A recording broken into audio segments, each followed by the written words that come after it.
galera, terça-feira, 19 horas, você já sabe, mais uma edição do Pode Partilhar. Meu nome é Lucas, um dos fundadores do Partilhar. E estamos aí com o Vitor Hugo, inclusive meu cunhado, psiquiatra, brabo.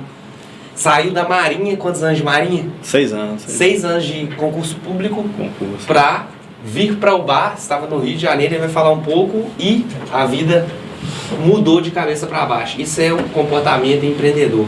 Com 2 meninos nas costas. Buda, satisfação. Pô, satisfação enorme estar aqui. Bravíssimo. Pô. Obrigado pela presença. Cara, primeiro eu agradeço, né, pela oportunidade aí que você tá me dando de poder falar besteira ao vivo, tô brincando. Aquele negócio que o psiquiatra é tudo doido, é verdade? É, tudo doido. Já começou vendo aí que eu larguei a Marinha pra vir pro bar, né? Então você já vê que tem um pouco de doideira aí, né? Mas é isso aí, cara. Obrigado aí pela oportunidade de estar aqui, de mostrar pro pessoal aí um pouco do meu trabalho, da minha maneira de pensar, da minha maneira de abordar os transtornos psiquiátricos, né?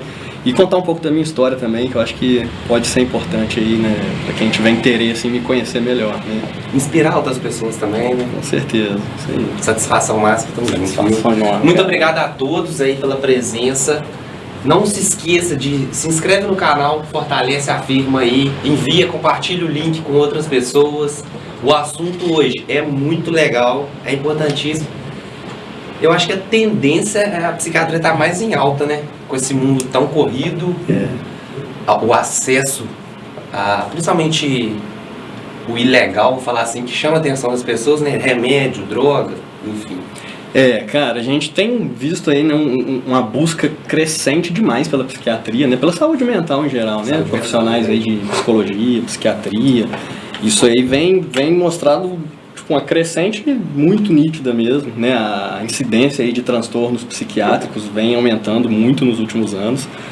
Da pandemia então para cá, a pandemia foi um marco enorme no boom de transtornos psiquiátricos, né? Então, para a psiquiatria, para a gente, isso acabou sendo realmente um evento aí que mudou muito o rumo da psiquiatria, aumentou muito a procura, né, por profissionais aí de psiquiatria, de psicologia, de saúde mental como um todo. E, por outro lado também, que nem você citou aí, né, aumentou também a prática irregular da saúde mental, né? Então a gente vê, infelizmente, muitos profissionais querendo invadir essa área, se aproveitar dessa área, né? Oferecendo aí metodologias, terapias sem o menor respaldo científico, sem o menor estudo, sem a menor comprovação, né? Então, infelizmente, também a gente teve um crescimento aí na demanda, um crescimento na procura e teve um crescimento dos oportunistas também, né? Como a gente vê em várias áreas aí, na psiquiatria não foi diferente, infelizmente. Perfeito. Queria dar um salve aí pra Claro. Vamos puxar o pitchzinho da Claro, né? Falei, VH. Seguinte. Depois a gente... Se você tiver alguma pergunta também, a gente vai abrir para perguntas. Se você quiser fazer essa pergunta no nosso Instagram, você pode estar fazendo no nosso Instagram, já tem algumas lá. Ou você pode fazer a pergunta durante a live também. Então, vamos lá. Promoção da Claro. Com a Claro você se conecta mais com o que ama. Inclusive eu tô com a internet Claro. Você chegou a colocar da Claro lá? Cara, não conseguiram instalar no prédio. Aí não tava... Ainda não tinha liberado ele, não tinha? Não, ele teve que pedir autorização pra construtora ainda, prédio novo, tudo. Show de então bola. não consegui instalar. Então, galera, você que tá aí, aproveite a oferta 500 mega com fibra e Globoplay, incluso por apenas R$ 59,90 nos primeiros 3 meses. Se você tiver alguma dúvida, ligue para 0800 720 1234, vá até uma loja ou acesse www.claro.com.br. Claro, você merece o novo. Consulte as condições de aquisição para você e sua empresa. Planos empresariais, planos para pessoa física. Repetindo, 0800 720 1234. Só força aí a galera da Claro. Queria dar um alô aí a galera do Meu Sushi Japa. Você curte um japinha? Bom demais da conta. Bom demais da conta. Todo podcast a gente recebe aqui ou um peixinho ou um japinha. É isso aí, VH. Eu vou distribuir e já aproveito e falo para você fazer o seu próprio pedido ou pelo Solução Delivery ou pelo iFood. Você tá fera no marketing. Aí,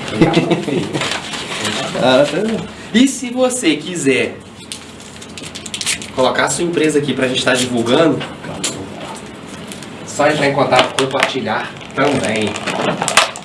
Um salve pro Fala Sodré. Laísa, muito obrigado. Sodré, tamo junto. E a CIL, Associação Comercial de Ubar. Se você ainda não é um associado, inclusive, sugiro pra você associar, tá? Com certeza você vai fazer bons contatos aqui. É muito baratinho. Tem 20% de desconto na conta de luz, se for a conta de luz acima de R$200. Época do calor, ar-condicionado ligado. Dentre os meninos lá gastam muito ar, dentre muitos outros benefícios, tá, VH? Show de bola. Não se esqueça. Tá bonito o negócio aqui. Faça o seu pedido. Aqui, ó. Vou fazer um marketing também aí, galera, ó. Tá bonito. Bonito tá. Depois eu falo que tá bom. Tranquilo, pô.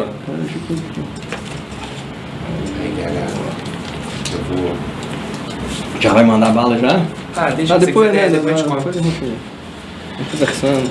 Guda, VH, eu te chamo Guda e VH. Guda é um apelido. Não repara não que a gente tem apelido aqui. Seguinte, a gente começa aqui contando um pouco da história, né? Você, desde novo, já queria fazer medicina, se teve alguma certa influência. Eu costumo falar que empreendedorismo é um comportamento. Existe um empresário, dono de empresa, existe um empreendedor, que tem a mentalidade de querer ser melhor, de evoluir, de ir além. E o cara sai de um concurso público que tem algo fixo, algo estável para ir literalmente para instabilidade. E mesmo assim eu ainda acho né? Assumir o risco. Assumir um risco, é um risco maior, mesmo assim eu ainda acho que o concurso tem seus riscos. Por mais que ele seja um concurso público. Enfim, como que foi o início, seus processos de decisões até você chegar até aqui hoje? Vou te contar aí um pouco então Vou resumir, tá, pessoal? Aí a minha história, porque ela é meio longa. Mas realmente vou dar um foco nessa parte aí da motivação, né? De sair de um estado de concursado para um estado de arriscar na vida privada, né? Na iniciativa privada. Então, assim, de início, né? Eu sou de Juiz de Fora, me formei em Juiz de Fora, né? Na UFJF, ingressei lá na Faculdade de Medicina em 2009. Inclusive, onde eu conheci o amor da minha vida, sua irmã. A Rafa, espero que esteja assistindo. Se não tiver, eu vou me acertar com ela depois. Enfim, entrei para a UFJF em 2009, né? Fiz medicina, me formei em 2015. Em 2015, fiz prova para residência, comecei a residência de ortopedia em 2016. Por influência do meu tio Mauro, né? Que grande influência de medicina. Mandei pro Mauro na live. Mandou? Pô, vamos ver se ele vai. Vamos ver se eu mandei também. Ô Mauro, se estiver online, você dá um alô que nós estamos. Dá um alô nos comentários aí. Manda pergunta difícil. Se o Mauro mandar uma mensagem aí, você fala, tá? Tá. Então, assim, por influência dele, né, que é ortopedista, eu acabei optando pela ortopedia. Mas a psiquiatria sempre assim, teve ali na minha carteira de opções de especialidade, a faculdade inteira, principalmente depois que eu tive a disciplina de psiquiatria na faculdade. Né? Isso que eu ia perguntar, foi durante a faculdade? Durante a faculdade, o insight ali da psiquiatria. Inclusive, né, tive muita influência dos meus professores, né, principalmente o professor Alexander Moreira, que é professor titular lá da UFJF, cara excepcional. Então, assim, foi um dos meus grandes mentores aí da psiquiatria, uma das minhas grandes influências na psiquiatria. Então, entrei para a ortopedia bem influenciado, ali, com essa influência familiar bem forte. Fiquei 3 meses e vi que realmente não era o que eu queria, não era a especialidade que eu seria feliz exercendo, né? E já nessa fase da minha vida eu parti para um recomeço. Resolvi largar a residência de ortopedia no primeiro ano e começar a investir na psiquiatria, né? E de início, assim, algo que eu sempre tive vontade também foi de ingressar nas Forças Armadas, né? A carreira militar sempre me atraiu bastante. Então, 2016, depois que larguei a residência de ortopedia, comecei a estudar para o concurso das Forças Armadas, do Exército e da Marinha. Você começou a estudar antes ou você largou primeiro? Você largou primeiro? Larguei, você já não queria a mais residência. ortopedia? Por que você não quis ortopedia? Cara, a vida na residência de ortopedia, primeiro que assim, era uma vida extremamente exaustiva, né, do ponto de vista laborativo, né? A gente tinha cargas horárias ali de trabalho que eram muito grandes e assim, a demanda emocional era muito grande, enfim, aquela vida de centro cirúrgico... Chega a não ser saudável? Depende da pessoa. Na época, com certeza, não era saudável, né? Assim, era nítido a demonstração de exaustividade dos meus colegas ali. Também. Mas residência de especialidade cirúrgica tem essa tradição, né? E assim, até por conta da demanda pela especialidade cirúrgica nos grandes serviços de residência, né? Então, para quem, né, faz medicina, é médico, pretende aí cursar, já deve saber como que é a realidade de uma residência de especialidade cirúrgica, né? Você tem que estar preparado ali para dar plantão atrás de plantão, viver dentro do centro cirúrgico, não dormir, enfim. Essa sobrecarga aí pesou muito para mim, além de ser uma especialidade com a qual eu não me identificava, né? Então, foi a primeira grande decisão de mudança na minha vida, né? Então, comecei a estudar para os concursos das Forças Armadas, né? Em 2017 passei para o concurso da Marinha, ingressei em 2018, né, na Marinha como oficial de carreira. E fiquei em 2018 e 2019 exercendo a medicina como médico generalista na Marinha, né, como oficial da Marinha, médico generalista. Em 2020 entrei para a residência do Marcílio Dias, né, fiz a prova da residência. Você estudou dentro da Marinha, você começou a estudar no Hospital Marcílio Dias. Isso. Assim, coincidentemente, eu fiz a prova de residência do Marcílio Dias e passei para a residência de psiquiatria do Marcílio Dias, que é a residência da Marinha. Então, eu conciliei a carreira de oficial com a residência, né? Eu fui médico residente e médico, oficial médico da Marinha, né? Fiz minha residência lá no Marcílio Dias, que é o hospital naval de referência da Marinha, né, no Brasil, que é no Rio de Janeiro. Fiz a residência 2020, 21 e 22, 3 anos de residência em psiquiatria, né? Nesse meio do caminho aí veio o Gabriel, em 2020, nasceu o meu primeiro filho. 2023, início de 2023, terminei a residência de psiquiatria e a partir de então passei a ser psiquiatra oficial da Marinha. Aí lá para fevereiro, março... E nasceu a Maria, né? A gente teve a notícia, a Rafa teve... Você começou com um pequeno e finalizou com outro pequeno. Aí a Rafa engravidou, foi quando a gente começou a consolidar essa ideia de sair do Rio de Janeiro, né? Porque eu estava no Rio de Janeiro desde que eu entrei para a Marinha em 2018. Então a gente, depois que a gente engravidou da Maria Clara, né? A gente começou a estudar a ideia de sair do Rio e pensar, pô, a gente... cara, não tem condição, assim, criar 2 filhos no Rio de Janeiro. Pra gente que é do interior de Minas, é muito difícil, sabe? O processo decisório foi mais relacionado à cidade do que ao próprio... Com certeza. Então, a cidade influenciou até no seu lado profissional, vamos dizer assim, na decisão profissional. Completamente. A sensação de insegurança que a gente tem no Rio de Janeiro é constante. Dentro do carro, você já está inseguro. Cara, todo dia que você sai de casa, você já sai pensando na possibilidade de ser assaltado, de morrer, enfim, de acontecer alguma coisa mais trágica. Inclusive, fui assaltado já nesses anos que eu morei no Rio de Janeiro.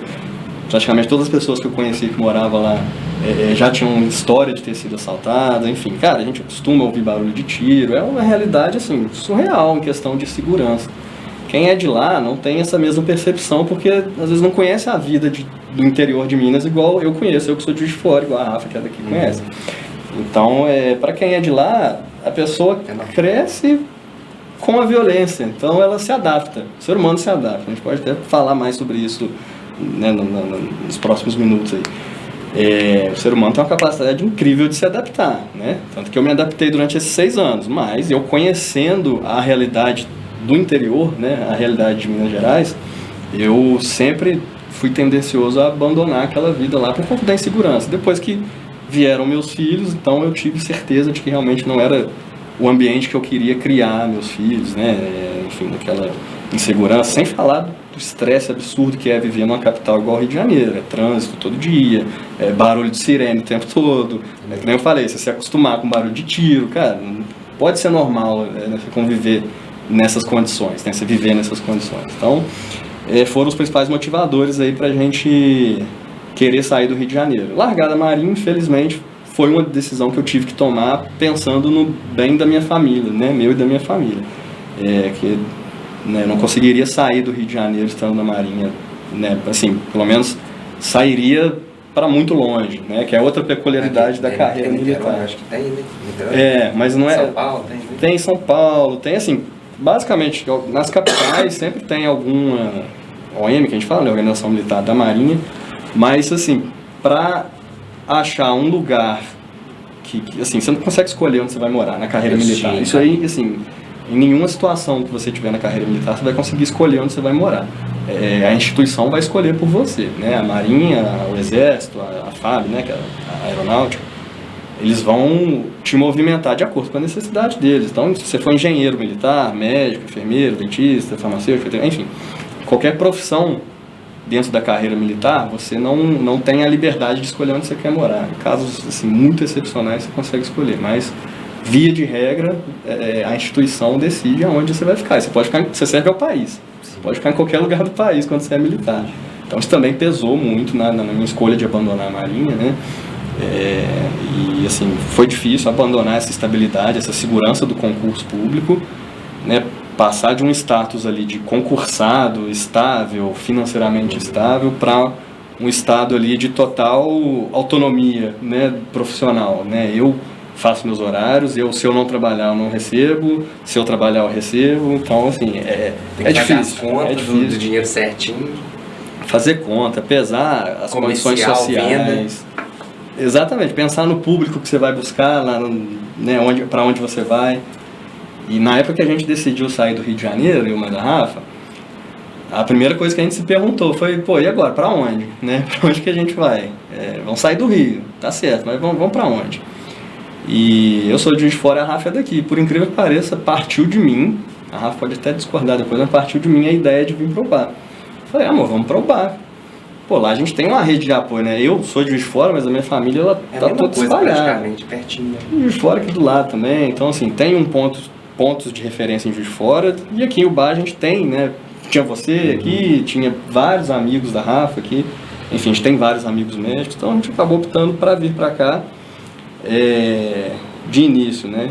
Eu estou trabalhando em vários lugares, mas a meta principal realmente é o empreendedorismo, eu ter meu lugar, meu consultório particular, receber meus clientes lá, né?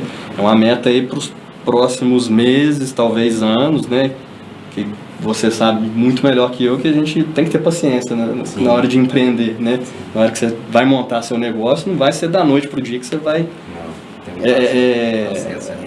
captar 1000 clientes, né? Você tem que ter paciência, você tem que ir devagar, tem que ir mostrando que você faz um bom trabalho. Então as coisas não vêm rápido, né? Então, assim, é o nosso objetivo. Dentro da Marinha, no quesito profissional, qual que é a avaliação que você dá como um todo? Você trabalhou em hospitais em Juiz de Fora, você trabalhou em hospitais no Rio, você trabalhou na Marinha, você está trabalhando em Ubá agora.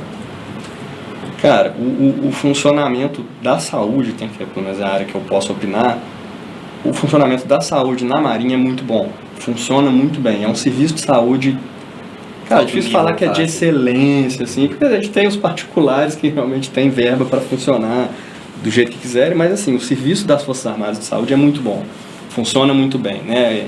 Vendo hoje, inclusive, a realidade do sistema público de saúde aqui em Ubá, eu vejo que o serviço de saúde da Marinha realmente funcionava muito bem, tinha uma estrutura muito boa, claro que com vários defeitos, porque é um serviço federal, depende de verba do governo, enfim, tem várias nuances aí que a gente precisa considerar.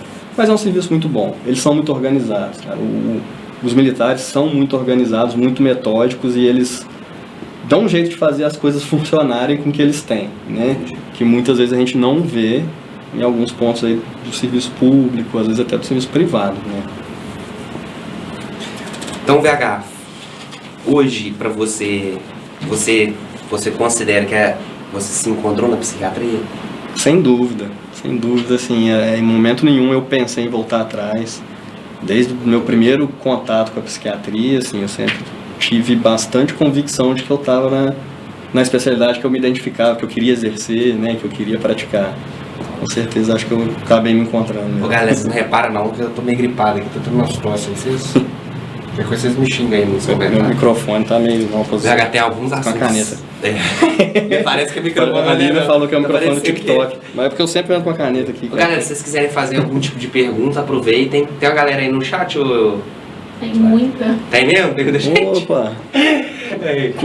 Dá pra ver quantos estão assistindo? Quantos estão assistindo? Ó, galera, aproveita aí, ó. A Laís falou que tem uma galera assistindo aí. Já se inscreve no canal, clica no botãozinho aí. compartilha a live com mais pessoas, clica no sininho também. VH, vamos começar falando, cara, de ansiedade. Você vai ter que me cortar, porque se eu começar a falar de ansiedade, que eu fico 4 horas. Qualquer coisa. E eu vou. Interrompa, por favor. Não, eu vou ser um paciente. Não vou nem falar isso, não, que a ansiedade é momento. Mental até é ruim. Sim, eu acho que o assunto da bola da vez. A bola da vez é o tal do TDAH e burnout que fala. Burnout. Vamos falar de TDAH primeiro. Eu já fui diagnosticado com TDAH, mas a minha vivência... Eu confirmei seu diagnóstico, inclusive.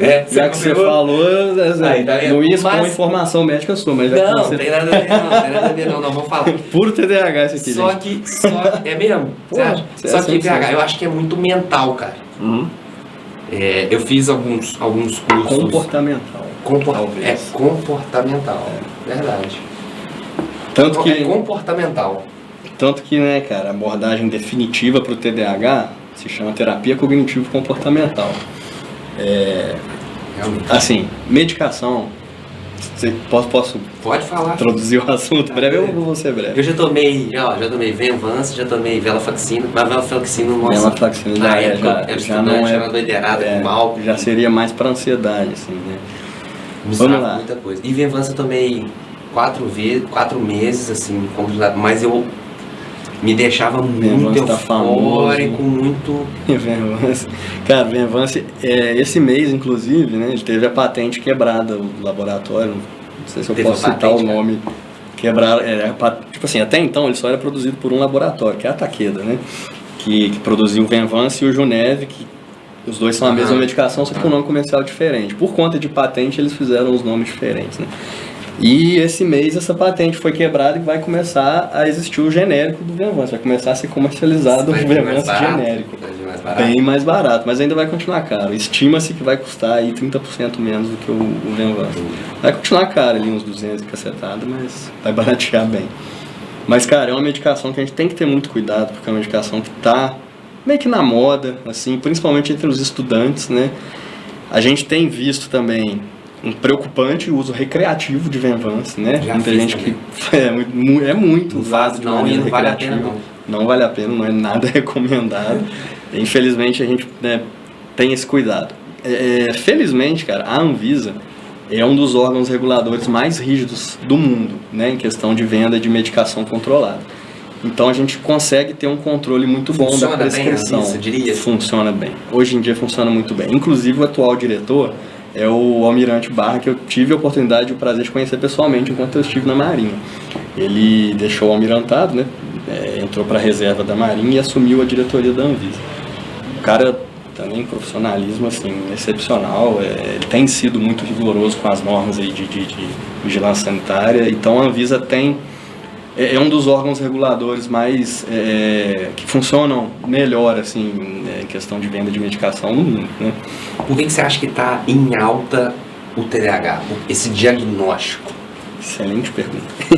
Cara, tá em alta, tanto porque a gente tem identificado mais, né, a questão do... É novo? Isso é novo, essa sigla? Não, o TDAH já é um transtorno já descrito há décadas, né, assim, eu não vou saber te dizer exatamente quando ele foi descrito a primeira vez, mas já é algo que já vem de um bom tempo. Está em alta tanto porque a gente está sabendo fazer diagnóstico, está tendo profissionais que estão conseguindo fazer diagnóstico, as pessoas estão procurando mais o psiquiatra para ser diagnosticado, então assim... Sabe que existe ali o problema também, vamos dizer... Sabe, tem uma coisa de errada, preciso, né, de um profissional para me ajudar. Então, o diagnóstico está sendo mais feito do que antigamente, porque antigamente, né, as pessoas que tinham não procuravam ajuda, né? Por conta do estigma da psiquiatria também, né? Aquela coisa de psiquiatra ser coisa de doido, algo que a gente está perdendo, felizmente. Tanto psiquiatra está perdendo um pouco disso.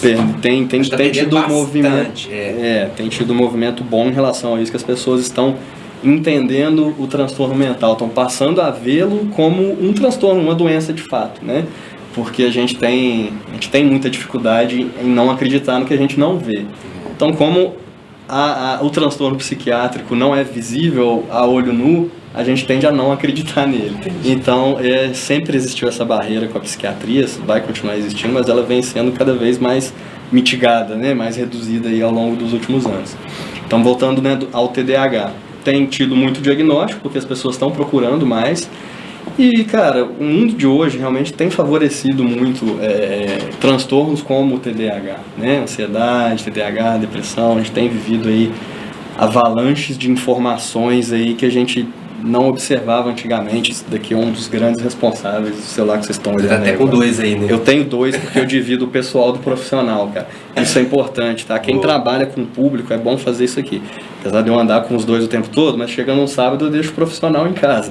Então, a gente recebe informação o tempo todo aqui, né? De trabalho, problema familiar, demanda. Então, o celular, a nossa conectividade é muito boa, mas ela é muito ansiogênica, que a gente fala, né? Ela provoca ansiedade por conta do excesso de informações que a gente recebe através dessa conectividade toda que a gente tem hoje em dia, né? Uma solução para isso seria justamente saber dividir as coisas, saber dividir o trabalho, ter um tempo para você, ter um tempo da sua família, ter o tempo do seu lazer, ter o tempo... Exatamente. Saber dividir o horário de trabalho com o horário de vida pessoal, né? Horário de lazer, horário de família, então rotina, cara, rotina, assim. Que é o que você disse, comportamento lá que você falou. Exatamente, é que a gente volta lá porque eu falei no início da terapia cognitivo-comportamental, né? Eu não vou invadir a área, claro, dos psicólogos, né? Porque isso daí é a função deles, mas os terapeutas cognitivos comportamentais, eles têm muito essa abordagem de rotina, né? De seguir padrões ali de rotina. Que, cara, quando a gente começa a seguir, a gente vê que muda muito a nossa saúde mental. A gente ter rotina bem estabelecida é importante para todo mundo, sabe? Então, aí, para um leigo, óbvio, você não vai dar uma receita aqui, mas eu sou um cara que tem o TDAH e tal. Quais são os primeiros passos para o Lucas começar a sair disso? Então vamos lá, você falou de ter rotina, mas me dá algumas dicas na prática, assim, pra galera que tá ali já começar... Primeira coisa, procurar um psicólogo. Já te falei isso, Eu parei, já fiz. Cara, assim, suspeito que eu tenho TDAH, suspeito que eu tenho um transtorno de ansiedade. Procura um psicólogo ou um psiquiatra, que ele vai saber te dizer melhor se você tem mesmo, se você precisa de uma avaliação mais aprofundada, né? A gente tem várias escalas aí de avaliação de TDAH, de ansiedade, de depressão. A gente consegue, clinicamente ali na entrevista com o paciente, a gente consegue avaliar e chegar a um diagnóstico. Às vezes não na primeira consulta, na primeira avaliação, né? Mas a gente consegue formular hipóteses e nortear o paciente ali qual seria a melhor abordagem terapêutica para ele, né? A melhor forma de tratamento, ou medicamentoso, ou com terapia, né? Às vezes eu gosto de indicar o método terapêutico, porque eu já estudei bastante sobre abordagens terapêuticas, né? Particularmente gosto muito tem mais de um método, vamos falar assim, para você a gente tem solucionar o problema? A gente, na psicologia, a gente tem alguns métodos, né? Tem, o que eu mais gosto, que eu tô até falando bastante, é a TCC, terapia cognitivo-comportamental. A gente tem a psicanálise, tem a terapia Gestalt, tem outros métodos, só que, cara, eu assim, como médico, né, cientista, psiquiatra, eu gosto de trabalhar com que tem evidência científica, né, que tem comprovação científica. E a gente vê que a TCC é a que mais tem evidência científica no tratamento de ansiedade, depressão, TDAH, entre outros transtornos psiquiátricos, né. Então, se tiver algum psicólogo TCC assistindo aí, é a abordagem que eu mais recomendo para os meus pacientes, né. Mas todas as outras também têm eficácia, né? Não estou dizendo que as outras também são inválidas. Cada transtorno às vezes responde melhor, cada paciente individualmente responde melhor a determinada abordagem também. Não quer dizer que a TCC seja a melhor, a única que funciona, né? Você considera, pelo que você falou, você citou muito a psicologia também, você considera que é algo relacionado, inclusive o tratamento? Então, é claro, né, que você já me disse como psicólogo, então, o tratamento de alguém com ansiedade, por exemplo, pode ser não, ele é necessário um psicólogo e um psiquiatra, ou um psiquiatra só soluciona esse problema? Ou você acha que um combo tem um resultado maior? Depende do nível. A psicoterapia sempre vai ser bem-vinda, né? Sempre vai ser bem-vinda. Muitos pacientes a gente consegue estabilizar só no acompanhamento psiquiátrico ali, medicação. Às vezes a gente faz, né, sessões breves ali de psicoterapia com o paciente, nas consultas, né? Tem psiquiatras que fazem psicoterapia também. Eu tento fazer, assim, à medida, né, dentro do meu conhecimento de psicoterapia, né, que obviamente não é igual de um psicólogo formado, mas eu tento também sempre buscar uma abordagem psicoterapêutica com meus pacientes nas consultas, né? Se tiver um acompanhamento psicológico concomitante, perfeito, é o ideal, é o cenário ideal. Mas muitas vezes a gente entende também que o paciente não tem condição de manter toda semana ali uma sessão de terapia, é custoso, demanda tempo, né? Então às vezes a gente consegue estabilizar, dependendo do quadro, a gente consegue estabilizar com tratamento psiquiátrico ali mensal, né, com medicação, acompanhamento mais de perto ali, né, do psiquiatra com o paciente. Mas a terapia sempre é bem-vinda. Terapia que eu falo, psicoterapia, né? A gente vulgarmente chama de terapia, mas o certo é psicoterapia. Então, aí você falou do TCC e tal, que é relacionado ao comportamento. Vou dar um exemplo tipo aqui. Tipo, o cara que é ansioso, fazer exercício físico. A prática seria tipo isso. Fundamental. Isso é algo que é comprovado, assim, mais do que bem comprovado cientificamente de que é eficaz no combate à ansiedade e depressão. Vamos lá, tipo, outro exemplo. Se alimentar bem. Tipo, ter horário para acordar, dormir. Eu gosto de falar muito, inclusive, o professor que eu mencionei agora há pouco, Alexandre Moreira, ele postou um vídeo no Instagram essa semana, que ele teve no Congresso Americano de Psiquiatria e foi muito abordado no Congresso o que a gente chama de psiquiatria do estilo de vida, né? Que são esses métodos não medicamentosos que a gente utiliza para tratamento de transtornos mentais em geral, né? E eu gosto de falar muito com meus pacientes. Você cuida da sua mente cuidando do seu corpo, porque o seu corpo é a moradia da sua mente. A sua mente, ela habita seu corpo. Então, o ambiente que a sua mente está é seu corpo. Então, se você cuidar dele, indiretamente você está cuidando da sua mente. Então, você manter sua saúde física em dia, né? Atividade física, boa alimentação, sono, enfim, entre outras, manter controle de doenças de base, isso tudo vai impactar diretamente na sua saúde mental, sem a menor dúvida, né? Então, o cuidado com o corpo é essencial, né? É essencial, é mais do que bem comprovado, assim, que funciona no cuidado com a saúde mental, né? E o que vamos lá, uso de um Venvance na balada, por exemplo, que vem aumentando muito, principalmente nos jovens, o que isso pode acarretar de problema? Venvance, assim, eu tô citando Venvance, mas vamos ficar nessa linha do Venvance. Uso de drogas recreativas de maneira geral, isso, né, cara? Pode entrar nas drogas recreativas de uma maneira geral. Isso, de maneira geral. Que no caso é metanfetamina, né? O Venvance, ele é um derivado de anfetamina. Ele é uma anfetamina, né? Lisdexanfetamina. Ele é um derivado de anfetamina. E assim, utiliza-se muito, né? Desde sempre, utiliza-se anfetamina de maneira recreativa, né? E assim, de cara, o uso de nenhuma droga de forma recreativa é recomendado porque não existe estudo científico em cima disso. Nunca se estudou o efeito do uso recreativo de drogas a longo prazo, o efeito na saúde a longo prazo, assim, nunca teve um estudo. Posso estar falando besteira, tá, gente? Mas assim, é o que dentro do meu conhecimento. Assim, isso é recente, vamos falar assim, décadas, não é né? algo que é estudado na medicina. Vamos ver como que vai reagir a saúde da população que usa droga recreativa. Então, assim, não existe nível seguro para se utilizar uma droga recreativa, nenhuma, né? E geralmente a gente vê, né, as pessoas que usam droga recreativa não usam uma droga só, né? Associa várias drogas ao mesmo tempo. Então, essas associações aí vão, né, juntando o prejuízo de uma com a outra, viram uma bomba para a saúde da pessoa, né? Então, assim, cara, a gente poderia ficar aqui muito tempo descrevendo os malefícios do uso recreativo de drogas, né? De maneira geral, tanto as lícitas quanto as ilícitas, né? Você considera o álcool uma droga? Sim, com certeza. O álcool é uma droga psicoativa, né? É uma droga lícita. É uma droga lícita? Lícita, é uma droga legalizada, permitida, né? Lá atrás, o álcool sempre foi legalizado? Ou em alguma... Acho que em alguma... Sempre foi, até onde eu sei, sim, cara. Agora você me pegou, se teve alguma época que ele... Eu acho que não, não, né? Sempre foi legalizado. E o que você fala sobre a legalização da maconha? Pô, aí você me apertou sem me abraçar. Cara, é porque a gente já entraria num assunto aí, numa esfera muito mais política, entendeu? Eu falo da legalização, mas vamos falar... vamos falar da legalização... É uma questão de saúde pública também, né? A gente vê países que legalizaram... O canabidiol, por exemplo... Aí o canabidiol já é... É uma das substâncias que tem na cannabis. Substância que tem na maconha. Para ansiedade... Não. É o CBD, né? É o CBD. O que a gente pode falar do CBD, né?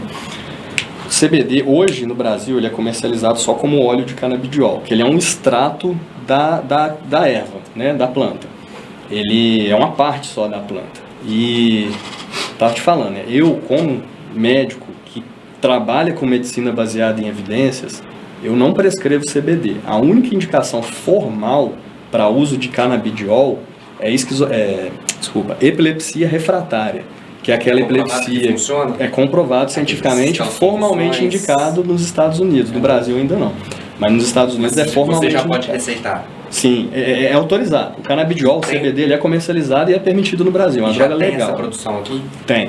Tem laboratórios que produzem e comercializam aqui no Brasil. É muito caro, mas ele é comercializado aqui no Brasil. E que nem eu estava falando, a gente que trabalha com medicina baseada em evidências, a gente não tem evidência na psiquiatria de que o CBD funciona para a ansiedade. A gente até, cara, isso no consultório chega para mim direto, paciente perguntando sobre tratamento de ansiedade com CBD. E muitos falam, eu tenho um amigo que toma óleo de canabidiol e melhorou para ansiedade. Eu falo, cara, ok, funcionou para o seu amigo, mas a gente ainda não tem estudos que comprovam que funciona. E quando eu falo de estudo, é teste em centenas de milhares de pessoas. É uma droga que foi testada em 500 mil, 1 milhão de pessoas durante 5, 10 anos. Esses estudos são mais lá nos Estados Unidos que saem, né? Sai no mundo inteiro. Só que eles precisam ser regulamentados, precisam ser revisados, passar pelo... Né? Tipo a Anvisa, passa pela Anvisa? Não, a Anvisa não... Assim, tem os órgãos que regulamentam os estudos, né? Que supervisionam o método do estudo, a maneira como ele é produzido, né, e certificam a validade do estudo. Então, a gente não tem, cara. Infelizmente, assim, é um tema complicado, muitos pacientes ficam frustrados quando eu falo isso, mas a gente não tem comprovação científica robusta de que o CBD, o canabidiol, funciona na psiquiatria. A única comprovação que a gente tem é de que ele funciona para epilepsia refratária. E a Anvisa ainda não formalizou esse uso no Brasil.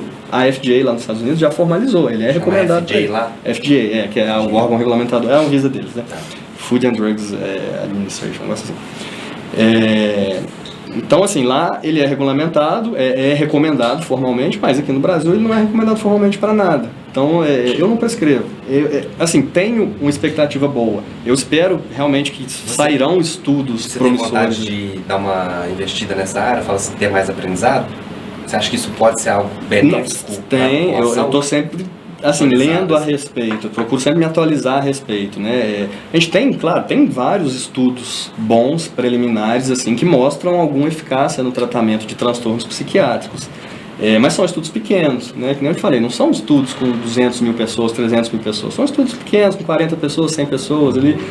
Então, assim, tem sido bons os resultados, são promissores, mas eu, particular, isso vai do médico também, tá? O médico, ele pode ter uma experiência boa e recomendar o uso, é legal, inclusive. Quem está trabalhando com isso, ele até comentou no post, o Alonso. O Alonso, conversei com ele esses dias pelo WhatsApp, ele está no CAPS. Ele está focado nisso, né? Ele foi para longe, né?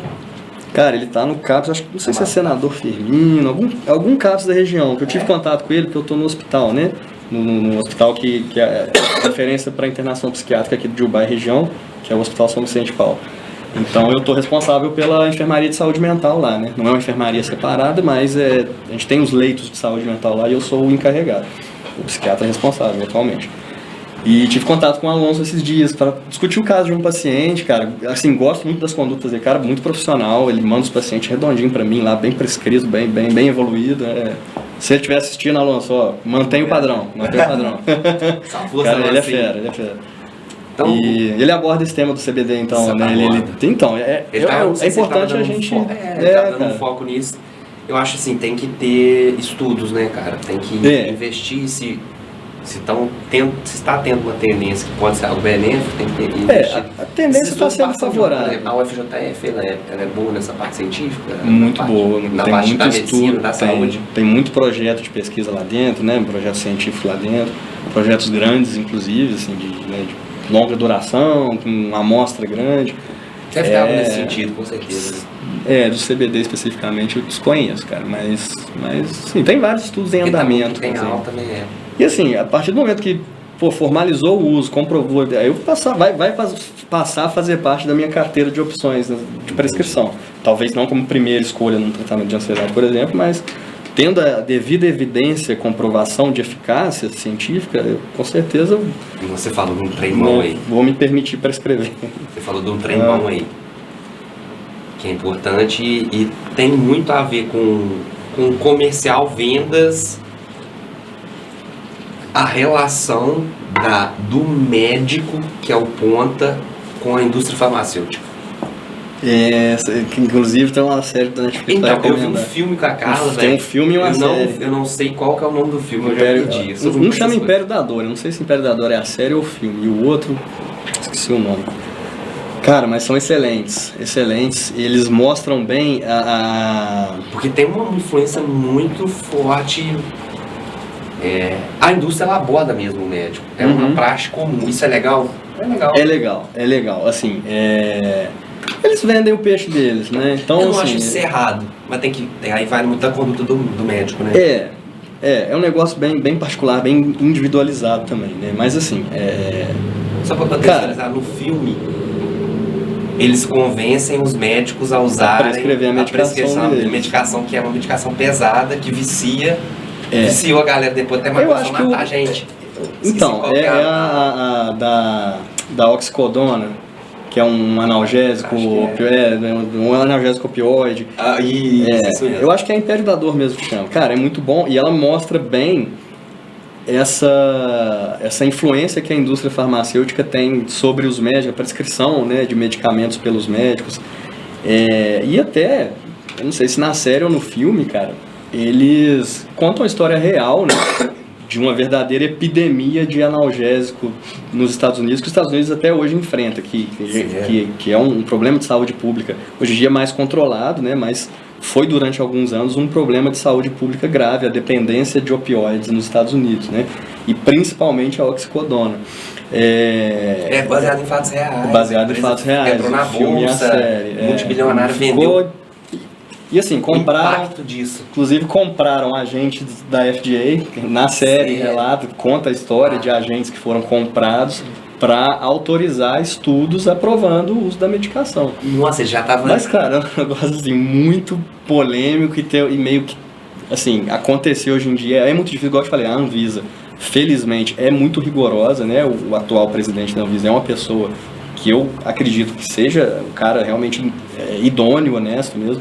Então, eu acho que o Brasil está bem nesse sentido de regulamentação, sabe? De não deixar a indústria farmacêutica invadir o órgão regulador da venda de medicação, igual aconteceu essa época lá nos Estados Unidos.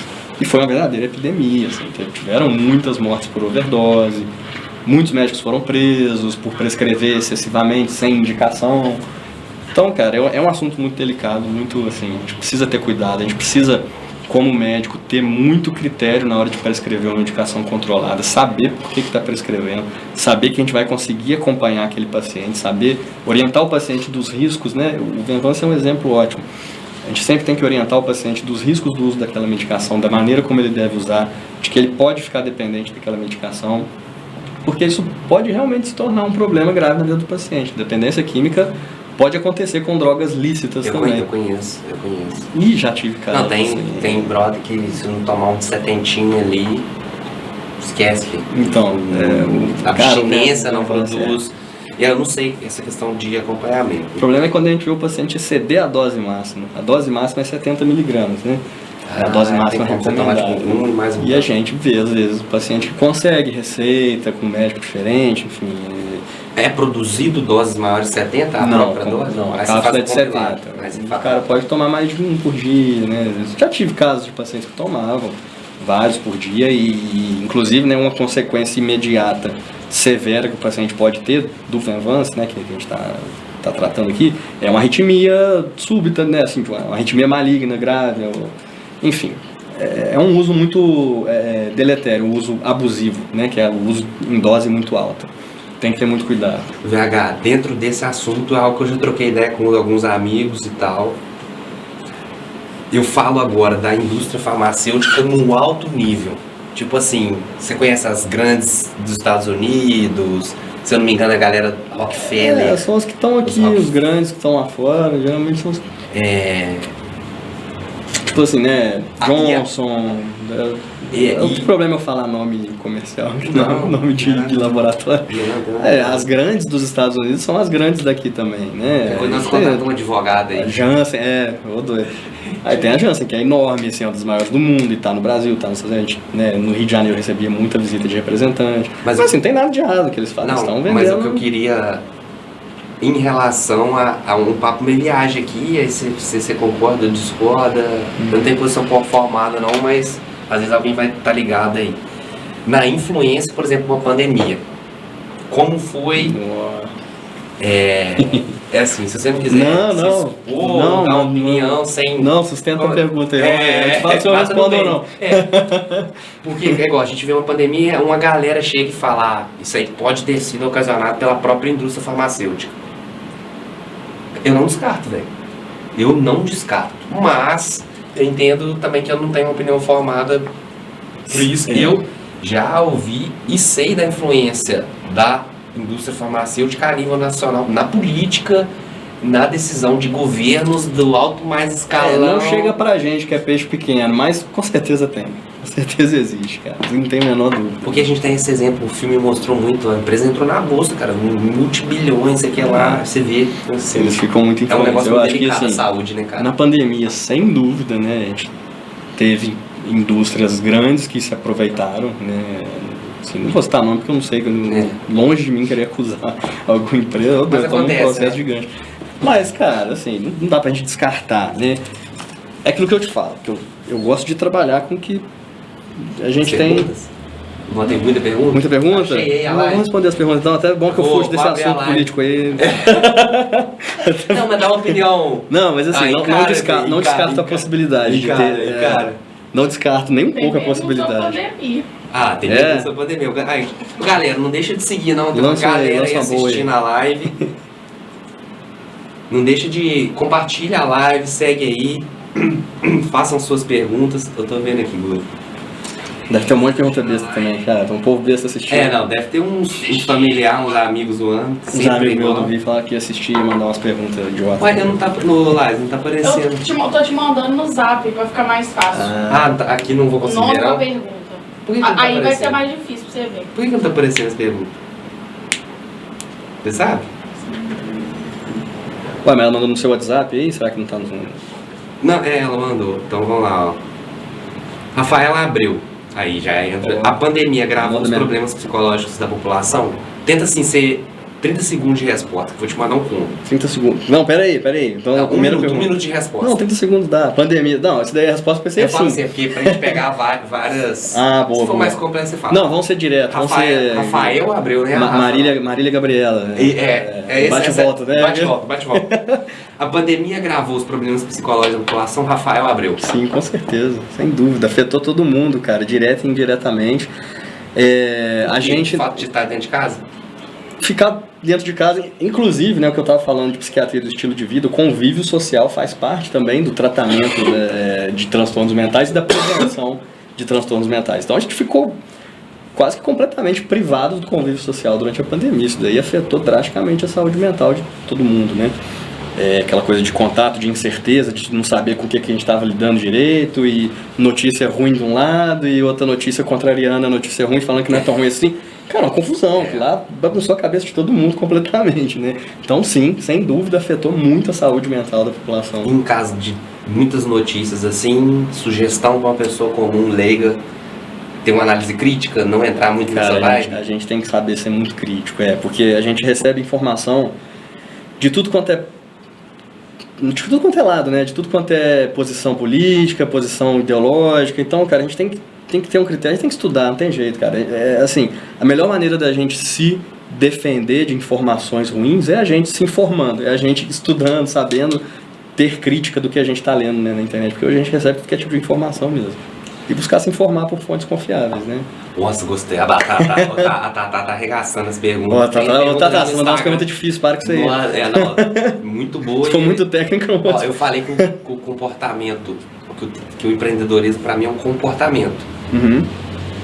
E ela mandou essa. O que neurologicamente determina o perfil de um empreendedor? Eu sou psiquiatra, sou neurologista, nossa, cara.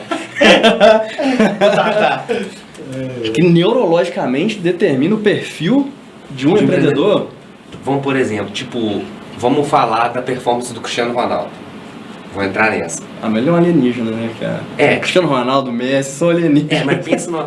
Porque igual, Brincando, tá, gente? o cara que tem um comportamento assim, o cara muito regrado, pá, com seus negócios, o que ele tem de diferente do outro? É realmente pegar e fazer, mas mentalmente, traumas podem interferir. Boa tema que você levantou, traumas. Assim, não vou aprofundar muito, não vou esticar muito. Mas. Vou vou tentar responder a pergunta. O que neurologicamente determina o perfil Assim, de um- neurologicamente, a gente estaria falando de estrutura cerebral mesmo, anatômica, né? Já Sim, não deve vou entrar responder, nesse você fala, método. tá? Porque, não, neurologicamente ficaria muito técnico. Mas o que diferencia, né? Coisa que inclusive eu aprendi na Marinha. A disciplina faz muita diferença, né? Só que, cara, naturalmente, muitas pessoas têm dificuldade em ser disciplinadas, né? O TDAH, por exemplo. Não, o cérebro ele é contra você no sentido nesse sentido. É aí também que entra as medidas comportamentais da TCC, é aí que entram, né? Aquilo que eu falei de rotina, né? Da gente tentar estabelecer e seguir à risca uma rotina. A gente vai condicionando o nosso cérebro àquela rotina, àquele comportamento funcional. Se você não tiver uma rotina, um equilíbrio ali do que você está fazendo, do que você tem que fazer, a sua mente ela vai estar sempre fazendo algo novo, algo diferente. Então, assim, ela não vai ter muita... Como é que eu vou explicar? Não vai ter muita previsibilidade do que vai acontecer. Se você tiver uma rotina bem estabelecida e for disciplinado para seguir aquela rotina, seu cérebro ele vai fazer aquilo meio que no automático. Ele vai se condicionar a fazer aquilo ali todo dia. Então, ele vai ter facilidade para fazer aquilo ali. Porque tudo que a gente faz repetitivamente, nosso cérebro fica condicionado a fazer aquilo. Ele tem facilidade. Fácil. É igual difícil, dirigir. se torna fácil. Primeira vez que você vai dirigir é difícil pra caramba. Você erra tudo, pisa o pé no freio, pé esquerdo no freio e é tudo errado. Depois que você dirige ali 1 mês, 2 meses, você já faz tudo sozinho, vira reflexo. Então, mesma coisa no nosso dia a dia. Cara, se você tem uma rotina ali, todo dia de manhã, 7 horas da manhã, vou pra academia, às 8, chego em casa, tomo banho, vou pro trabalho, sabe? Isso condiciona seu cérebro a fazer aquilo de maneira mais fácil, né? É o hábito, né? Então, o poder do hábito. O poder do hábito. Boa Acho que tem um livro que chama O Poder do Hábito. Eu já li. Boa resposta, acho que era boa resposta, o poder do hábito. Passei dos 30 segundos. Não, mas tá bom. É pra gente conseguir responder vários. Carolina de Sá Nascimento. Já Carol. aconteceu de você apanhar de paciente? Eu queria depois. Ela foi foda. Tinha que ser, Carol, perguntar isso, cara. Cara, apanhar, acho que eu nunca apanhei, não. Eu vou entrar com outra pergunta. Apanhou? Você lembra assim? Ou uma pessoa mais agressiva? Não lembro. Cara, tipo assim, já teve caso de paciente tentar vir pra cima de mim, a enfermagem ter que segurar, mas apanhar mesmo, não lembro de ter apanhado, não. E o caso mais louco? Tipo assim, o caso mais estranho psiquiatricamente falando, assim. Sei lá, eu gosto de citar muito, tem a esquizofrenia, a bipolaridade. Cara, a gente vê coisas que até Deus duvida na psiquiatria. Pô, definir um que foi o mais louco é muito difícil, cara. Mas assim, a gente vê de tudo, né, cara? Ao longo, assim, desses 6 anos aí de psiquiatria, a gente viu casos... Pô, via casos bizarros também, né? De paciente, às vezes, citar... a gente já entraria em um outro assunto interessante também, que é quando o paciente confessa um crime pro profissional, né? A gente só tem o dever legal de denunciar aquele paciente caso ele confesse alguma coisa que esteja colocando o risco de alguém, a vida de alguém em risco, né? Então legalmente, já aconteceu de paciente. Você pode... E deve. É dever do médico denunciar caso ele perceba que tem alguém correndo tipo risco. Assim, quero a vida de alguém. fulano. Tipo assim, começar, eu vou matar minha sogra. Pelo amor de Deus, minha sogra, eu amo você. Cara, eu amo minha sogra demais. Mas assim, esse paciente com, cara, vou matar minha sogra, um paciente com histórico ali, de antissocial, de psicopata, confessou que vai matar a sogra, você tem que fazer alguma coisa. Então, você não pode liberar, não apanhou sua consulta. Show. Não, nunca apanhei, Carol. Não lembro de ter apanhado de paciente. Maurício. O que você acha do uso excessivo de medicamentos? A gente meio que discutiu isso bastante aqui, né? O uso excessivo, o uso ele passa a ser mais prejudicial quando ele se torna abusivo, né? Quando a gente começa, igual eu te falei, a exceder as doses terapêuticas e a medicação que causa, as medicações que causam dependência, né, via de regra, elas causam o que a gente chama também de tolerância. Elas tendem a perder o efeito quanto mais tempo você usa. Então, assim, você está tomando Venvance de 30 miligramas, daqui 2 meses, os de 30 já não está fazendo o mesmo efeito. Você tem que passar para 50. Aí daqui 2, 3 meses já está ruim, tem que passar para 70. Aí chega uma hora que você começa a fazer abuso, que é o uso acima da dose terapêutica. Aí que está o risco. Aí que começa a vir os riscos mais severos mesmo. Então a gente tem que tomar muito cuidado com o abuso de medicação. E a dependência, geralmente, ela leva ao abuso, né? Por esse caminho que eu exemplifiquei aqui. Eliana Pio de Abreu, aí fala minha sogra, quando sei que devo procurar a ajuda de um psiquiatra? Boa pergunta. Olha só, muitas vezes você mesmo não vai perceber que você precisa de ajuda psiquiátrica. Quem vai perceber são as pessoas ao seu redor. Então, é sempre importante saber ouvir. Cara, que a gente vê muita dificuldade no paciente em saber escutar quem está perto, é se recusar a procurar ajuda quando a esposa fala, o marido... Assim, aí também já entraria aí naquela do marido às vezes ser abusivo e falar que a mulher é louca, então é um assunto também que já fica mais delicado. Mas muitas vezes a família percebe alterações em você e começam a sugerir que você procure ajuda. Quando você vê que tem muita gente sugerindo que você procure ajuda, procurar que você precisa. E assim, a gente considera, por exemplo, a ansiedade. A gente considera ela um transtorno quando ela realmente passa a ser um transtorno na sua vida. A sua ansiedade está prejudicando o seu funcionamento. Você vê que, cara, a sua ansiedade está te atrapalhando a trabalhar. A sua tristeza está te atrapalhando a cuidar da sua família, cuidar dos seus filhos. Um estique. Começa a refletir no seu corpo ali, seu corpo começa a dar sinais de adoecimento psíquico, né?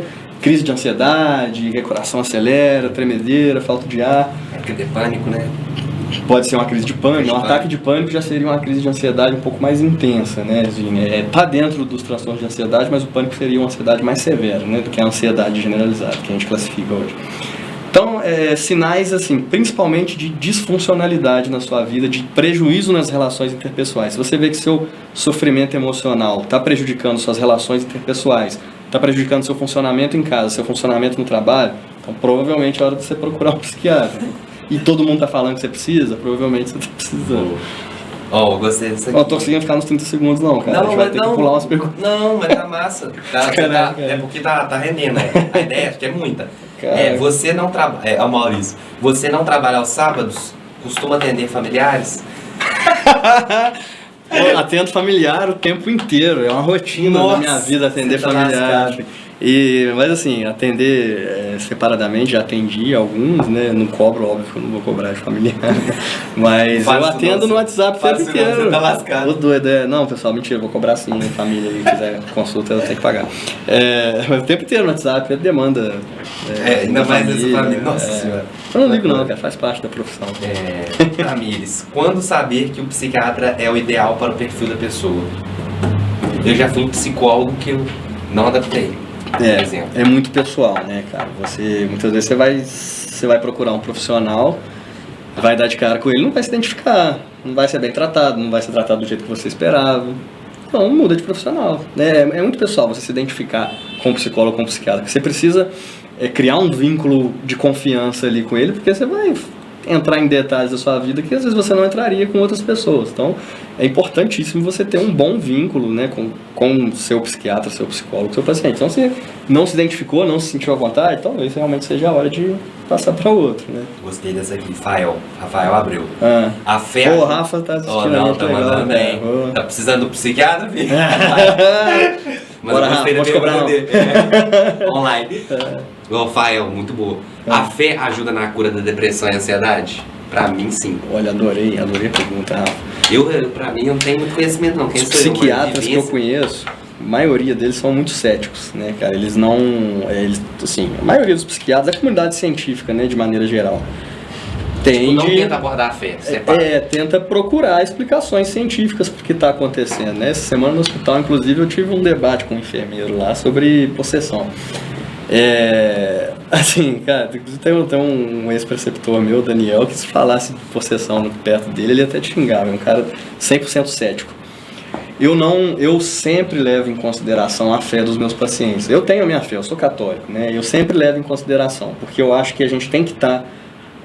a saúde mental ela tem que estar alinhada com a saúde espiritual. E assim, cara, beleza, a gente não tem comprovação científica, igual eu falei, né? Uma evidência científica robusta da existência de Deus, de espiritualidade. Mas se você parar para pensar, tudo que a gente tem de evidência científica hoje surgiu de coisas que antigamente eram besteira, a gente dava risada. Por exemplo, Pasteur, que é o pai da microbiologia, foi o cara que descobriu a microbiologia. Quando ele falou para a comunidade científica que existiam organismos vivos que a gente não enxergava a olho nu, ele virou chacota. Ele foi motivo de piada. Foram muitos assim. E hoje, assim, já está mais do que comprovada a existência de micro-organismos. Então, cara, eu não sou nem um pouco a favor da gente descartar a fé no tratamento de um paciente. A gente tem que levar sempre em conta. Porque se tem uma explicação científica, ela vai aparecer um dia, né? Hoje, tem psiquiatra que ri, que faz chacota, espiritualidade, bobagem. Mas, cara, daqui 100 anos, ou menos, a gente pode ver que existe, que Deus existe, que tem comprovação científica da existência, tem uma justificação, né, uma justificativa científica daquilo ali. Então, eu não gosto de descartar. Eu sou mente aberta totalmente para a fé, para a espiritualidade, e sempre recomendo meus pacientes a se aproximarem da fé, independente de qual seja, porque ajuda. É um suporte que ele tem ali que com certeza ajuda no tratamento da saúde mental dele. Nesse sentido aí, mudando só um pouco o tema, eu fiz uma live com o Sodré, o pai da Liza, e ele estava me contando o início do rádio. Uhum. Como que você vai mostrar para a pessoa, convencer ela que você tá ouvindo falando um negócio aqui, eles estão te ouvindo lá. Louco, maluco, tá chato. Bota fé. Exatamente. Tipo, na época, pô, que é isso? Onda de rádio, os caras tá maluco, os caras tá viajando. Vou matar esse homem demoníaco, sei lá. Que o rádio tá passando aqui por onde eu não tô vendo, como assim? Então, assim, o ser humano naturalmente tem a dificuldade em acreditar naquilo que ele não vê. Então, a gente não vê Deus, a gente não vê espiritualidade, a gente não enxerga a fé.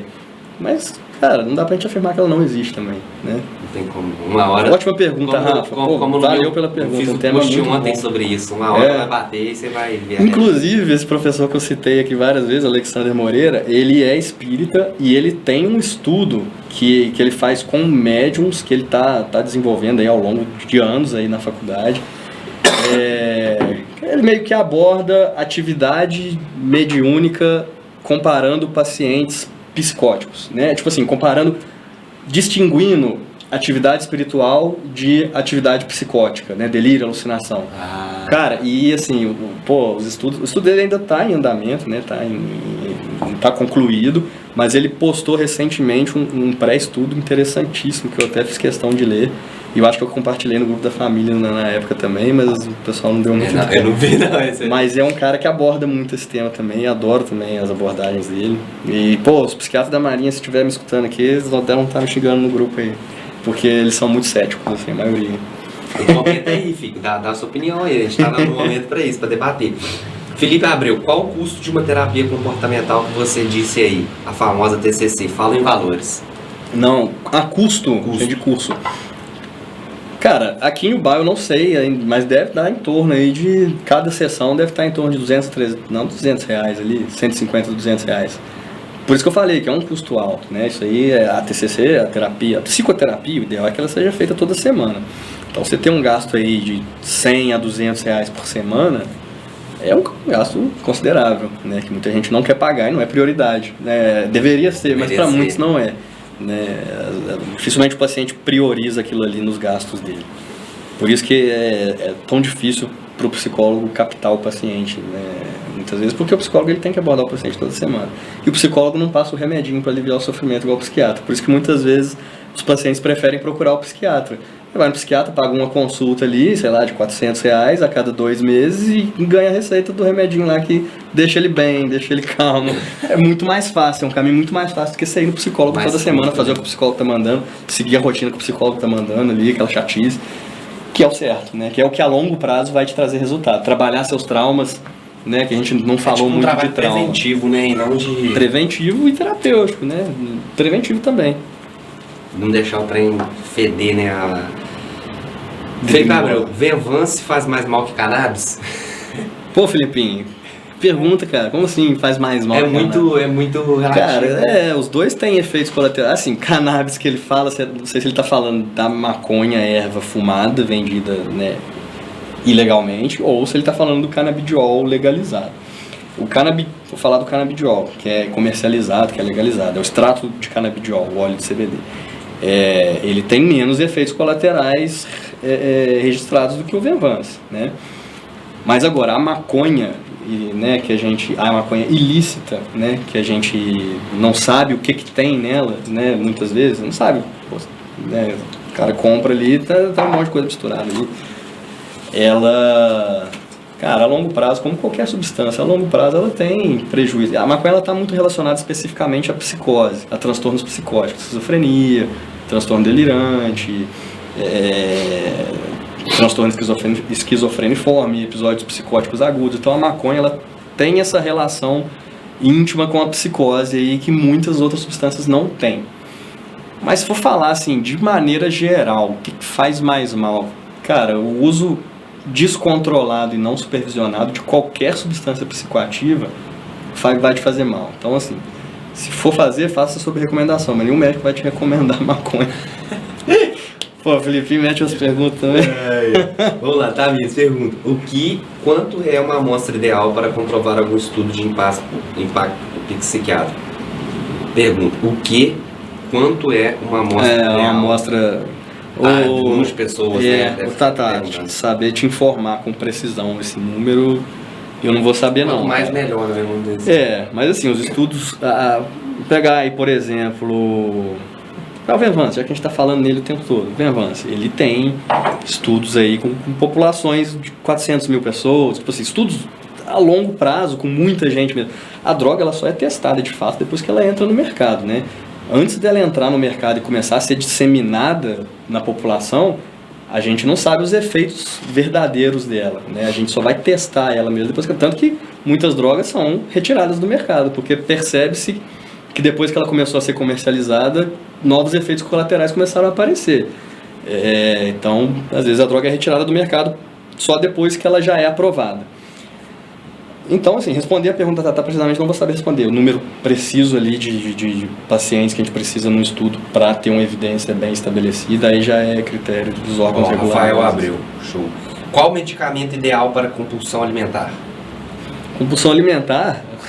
Cara, eu já falei o nome do Venvance 99 vezes. O Venvance é aprovado no tratamento de compulsão alimentar nos Estados Unidos. Aqui no Brasil, se não me engano, ele ainda não é formalmente indicado.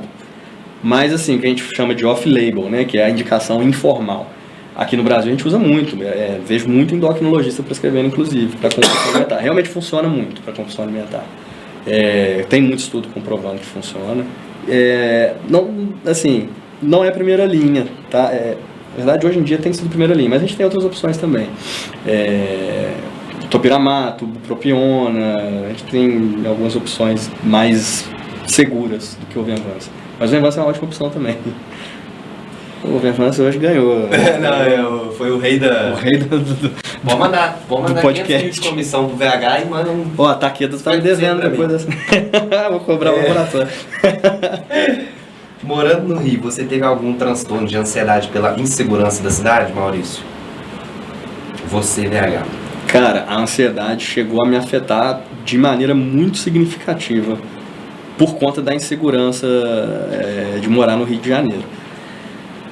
Cheguei na época até a consultar com um psiquiatra amigo meu. Você é obrigado a consultar o psiquiatra? Cara, é bom a gente estar com a terapia em dia, né? Que a gente absorve muita coisa que a gente vivencia na nossa prática, né? Então é bom o psiquiatra sempre estar com a terapia em dia. Inclusive, mas é obrigatório? Tava em dia. Não é nada que obriga, não. Tava em dia a minha recentemente, agora não tá mais, depois que eu mudei pra Ubá, preciso colocar em dia. Mas respondendo ao Maurício. Eu não cheguei assim, nessa época eu consultei com um amigo meu, ele até recomendou o uso de uma medicação para controle da ansiedade, eu tomei por um tempo e depois interrompi. Assim, a ansiedade afetou muito significativamente minha vida no Rio de Janeiro. A ansiedade de morar no Rio, né, da insegurança. Tamires, até que ponto fatores externos são responsáveis pelos transtornos? Até que ponto? Vamos lá. É tipo assim, o cara é muito... Ele é muito certo de si, ele tá muito bem consigo mesmo. Mas e aí? Cara, a construção de um transtorno psíquico começa desde a nossa vida gestacional. Então, assim, a gente já tem também, né, evidências de que a vida intrauterina influencia na nossa formação psicológica. Isso é TCC, não é? Também aborda. A TCC aborda também, né, questão de lidar com traumas e tudo. A fase que a gente é mais vulnerável, que a nossa estrutura psicológica é mais vulnerável, é na nossa infância, né? Infância e adolescência. Depois de adulto, a gente já tem uma estrutura psíquica mais sólida, mais difícil de moldar. Então, quando, né, na nossa infância, desculpem especialistas se eu estiver falando besteira, especialistas da infância e adolescência, né? Mas durante a nossa infância, desde a nossa fase intrauterina, a nossa estrutura psicológica vai sendo moldada, né? E o cérebro da criança, ele tende a ser muito moldável, é o que a gente chama até de neuromodulação, neuroplasticidade, né? Porque a gente realmente forma a nossa estrutura emocional, né? Ao longo da nossa infância e adolescência. É um cérebro de massinha, assim, fazendo uma analogia mais grosseira, né? E o cérebro do adulto, ele já é uma massinha seca, já difícil de você moldar. Tô falando metaforicamente, assim, de maneira mais grosseira, né? Então, um ambiente externo influencia muito, com certeza, no desenvolvimento de transtornos psicológicos, principalmente transtornos vividos na infância, traumas, né, vividos ao longo da infância e adolescência. Maurício Mota, a pandemia foi produzida? Você é a favor da vacinação? Sou a favor da vacinação, com certeza, né, porque a gente tem estudos científicos que comprovam a eficácia da vacinação. Assim, também prefiro evitar esse tema porque tem viés político demais, né? Inclusive teorias aí de influência da indústria farmacêutica na comercialização das vacinas, né? Então é um tema que, assim, prefiro não abordar, mas sou a favor da vacinação, assim explicitamente a favor. Mas dá uma guerra de discussão. Mas dá uma guerra boa, dá uma esticada boa, se a gente quiser. Laísa, ansiedade e TDAH tem relação? Ou um prejudica o outro? A ansiedade, muitas vezes, ela está dentro do TDAH, né? Uma das características do TDAH, inclusive, é a ansiedade. O TDAH, ele tem algumas características predominantes, né? Que é a ansiedade, a impulsividade e o déficit de atenção. Então, assim, a ansiedade faz parte do TDAH. O déficit de atenção, ele causa ansiedade, porque a pessoa não consegue focar no que está fazendo uma coisa pensando em várias outras, então ela fica mais ansiosa naturalmente, porque ela não consegue continuar o que ela está fazendo, não consegue terminar o que está fazendo. Ela começa a fazer uma coisa e para no meio, vai fazer outra, para no meio, larga tudo por fazer. Quando para, olha, caraca, deixei 1000 coisas sem terminar. Isso gera uma ansiedade tremenda. Então, muitas vezes a gente tem até dificuldade no consultório de distinguir se o paciente tem uma ansiedade apenas ou se ele tem uma ansiedade por conta de um TDAH.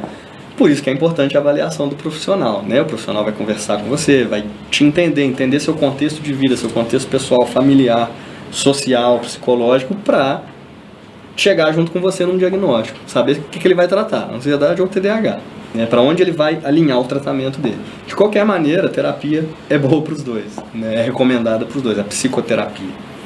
VH, as perguntas a gente fechou aqui.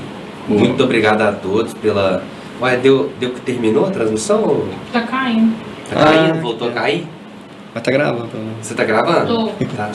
Não. Galera, a gente tá tendo um probleminha aqui, problemas com a internet aqui. Já tava tendo antes de começar, a gente ia até gravar o podcast.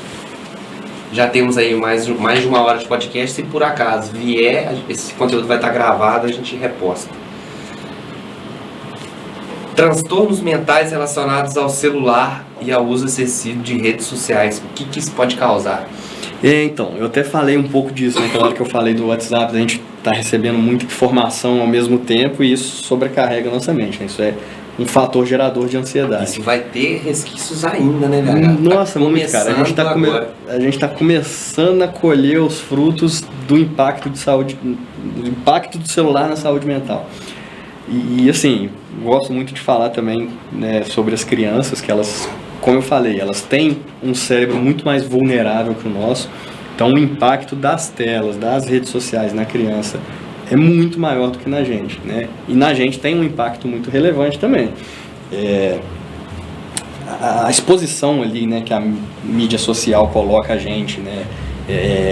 A maneira como a gente começa a se comparar com outras pessoas, acompanhando a vida de outras pessoas na rede social, as mentiras que são postadas nas redes sociais, assim, não estou falando só de fake news, estou falando que muitas vezes a pessoa está postando ali que está feliz, que está bem, não é a realidade. E quem está assistindo pensa, nossa, fulano tá bem, né? Eu não tô, eu tô aqui, puto da vida, aqui, deprimido, e tá todo mundo feliz nesse Instagram aqui. Então, cara, isso daí, querendo ou não, tem impacto na nossa saúde mental, né? A gente tem que tomar cuidado, a gente tem que tentar não se deixar levar por toda a felicidade que a gente vê nas redes sociais, porque não é uma felicidade verdadeira, genuína, né? Então, primeira coisa, a gente tentar não ficar se comparando com a felicidade alheia nas redes sociais, né? E também não se cobrar, demonstrar a felicidade. Não precisa dessa autoafirmação de ficar postando que tá bem nas redes, que tá feliz, e minha família é linda, e minha vida é linda. Cara, não precisa disso, as pessoas precisam saber disso, não querem saber disso. Então, a gente tem que tomar muito cuidado, porque é um fator de adoecimento mental, sem dúvida. Tela, rede social. E, assim, as crianças a gente já entraria num outro assunto, né? Tanto que as crianças são vulneráveis a essa exposição excessiva a telas, né? Eu gosto muito daquele Dr. Daniel Becker, é um pediatra até bem conhecido, já foi no Fantástico, tudo. Ele fala muito sobre exposição a telas na infância, os prejuízos advindos dessa exposição a telas na infância, né? YouTube, TikTok. Então ele sempre recomenda veementemente que a gente evite expor nossas crianças às redes sociais e, se expor, manter o máximo possível de supervisão, de controle, né? Qual a idade que seria legal começar a ter um contato com a tela, criança? Os pediatras que me deem licença, tá? Mas assim, até 2 anos de idade a recomendação da Sociedade Brasileira de Pediatria é zero tela. A partir dos 2 anos de idade, se não me engano, meia hora por dia é o limite. A partir dos 6 anos, 2 horas por dia é o limite. E deve-se manter esse limite de 2 horas por dia ali até, se não me engano, 12 ou 14 anos. Você falou aí da felicidade nas redes. Eu estava lendo um livro de psiquiatria, não sei se eu estou enganado, até o nome selfie é um nome dado na psiquiatria como tipo o melhor momento mesmo. É como se você pegasse o seu melhor momento para postar. Eles denominaram como selfie. Se eu não me engano, era tem uma denominação. As nomenclaturas tem cara, eu li sobre isso. Cara, esse povo está muito antenado, essa galera das redes sociais, os criadores, eles estão muito antenados na parte mental. Cara. Você já viu aquele documentário Dilema das Redes? Já vi. Cara, ele retrata muito bem como ele já tem alguns anos, né? Se ele fosse feito hoje, ele teria algumas atualizações, eu acho, né? Mas ele retrata muito bem a forma como as redes sociais manipulam a gente, né? Como que o Facebook, Instagram, enfim, eles manipulam a gente através do próprio algoritmo, né? Ele sugere para você o que você quer ver, né? Ele tendencia o que você está vendo, ele direciona o que você está vendo de acordo com seus interesses. Então, as redes sociais, elas fazem de tudo para te prender ali, para prender seu olho ali na tela. Eles não estão nem aí se isso aí está afetando sua saúde mental, se está te adoecendo. Eles estão ganhando dinheiro, eles estão zilionários. Então a gente tem que tomar muito cuidado, porque a gente é muito manipulado. Me incluo, tá? Não estou falando que eu sou imune a isso, não. A gente é muito manipulado pelas redes sociais. É saber usar. Tem benefícios. Hoje eu fui cortar cabelo hoje mais cedo lá na muitos benefícios. Conversando com o João, ele falou, criei TikTok, cara. Ele falou, preciso parar com isso, esse negócio é uma maluquice, mano. Tipo assim, o algoritmo é muito afiado, cara. Muito afiado. Eu não tenho também, não. É sinistro, cara. Sinistro. TikTok eu também. Eu tenho a conta, mas eu não uso, nem tenho aplicativo, cara. O Instagram já me toma o tempo além do que eu gostaria. Você perde ali, né? Pô. Agora que eu tô começando a tentar me promover no Instagram, tá foda. Aí que eu tô me vendo mais vinculado a esse trem. O VH,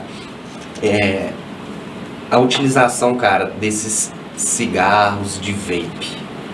Isso foi tema até do meu TCC, minha tarefa de conclusão da residência. Cigarro eletrônico e os impactos na saúde individual e coletiva. É mesmo que mais? É, Com assim, certeza um dos primeiros estudos. Cara, mas você tem formou- pouco estudo, cara. Não, Tem, você formou tem quanto tempo tem? em psiquiatria, não, no meu TCC de psiquiatria, da residência, Tem agora em quanto tempo 2023, isso? tem um ano e pouquinho. Ah, tá. Ô, doido, então você tava... Não, e eu tive dificuldade Você pra tava achar fora estudo, do hype. cara. Porque, assim, realmente tem pouco estudo. É muito recente, cara. Muito recente. Mas, assim, o que é meio que unânime, cara. Como que não tem... Assim, que a indústria do cigarro se aproveitou do cigarro eletrônico para vender ele como uma alternativa ao cigarro convencional. Um caminho para quem quer parar o uso do cigarro convencional. Só que, na prática, os estudos comprovaram que o cigarro eletrônico ele é tanto quanto ou até mais prejudicial para a saúde do que o cigarro convencional. Principalmente porque, pelo menos aqui no Brasil, ele é comercializado de forma irregular, né? A Anvisa não autoriza. Desde 2015, a Anvisa proibiu a comercialização de cigarro eletrônico. Então, os vapes que a gente vê vendendo aí, eles não poderiam estar vendendo, é comércio ilegal. Então, não tem uma regulamentação da substância ali dentro. A gente não sabe aquela essência, aquele líquidozinho, a gente não sabe o que contém ali, a quantidade de nicotina que contém. Muitos estudos mostraram que tem uma quantidade de nicotina muito maior do que a do cigarro convencional. Então, assim, cara, realmente é uma catástrofe. E está sendo muito incidente, muito prevalente o uso em adolescentes. Então, é uma questão preocupante de saúde pública. Felizmente, a Anvisa fica em cima. Os órgãos reguladores aí dos outros países também ficam em cima. Mas, cara, o cigarro eletrônico, ele tem... E ele ainda tem demonstrado doenças novas que o cigarro convencional não demonstrava. Então, assim, ele traz todos os prejuízos do cigarro convencional, até um pouco mais, e mais alguns novos aí, mais um plus aí de prejuízos à saúde. Então, cara, é uma catástrofe, verdadeira catástrofe o cigarro eletrônico. Infelizmente, é uma forma aí que a indústria do cigarro arrumou de reintroduzir o tabagismo, o hábito do tabagismo, né? Mas ele tem que ser bem fiscalizado, está sendo, né? Tem que ser cada vez mais rigorosamente fiscalizado, porque vai se tornar, assim, está se tornando uma questão de saúde pública também, né? VH, uma vivência que fez parte da minha vida em um momento, eu conheci e em algum momento da minha vida eu teve um brother que teve esquizofrenia, foi diagnosticado, teve 5 diagnósticos de esquizofrenia e uma bipolaridade. Na época, está muito relacionado ao uso de álcool, droga, frequente e tal. Eu tenho um conhecido,